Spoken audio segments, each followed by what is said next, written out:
ছাত্র আন্দোলনের পক্ষে শুরু থেকেই ফেসবুকে পোস্ট দিচ্ছিলেন আর্জেন্টিনার মিডফিল্ডার এনজো ফার্নান্দেজ। চেলসিতে খেলা বিশ্বকাপ জয়ী এই তরুণ গত 19 জুলাই ইংরেজিতে একটি পোস্ট দেন, যার অর্থ বাংলাদেশের নিপীড়িত মানুষের পাশে আছি, তাদের জন্য প্রার্থনা করছি। এই পোস্টে কমেন্ট করেছে 30,000-এর বেশি। এটি শেয়ার করেছে প্রায় 33,000 মানুষ।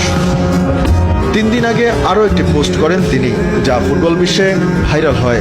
সেখানে এনজো ফার্নান্দেজ লিখেন, বাংলাদেশে থাকা আমার সব ফলোয়ারকে বলছি, তোমাদের কথা আমার কানে এসেছে, আমার প্রার্থনা তোমাদের সঙ্গে আছে। এই পোস্টে কমেন্ট করেছে 78,000-এর বেশি এবং শেয়ার হয়েছে 129,000।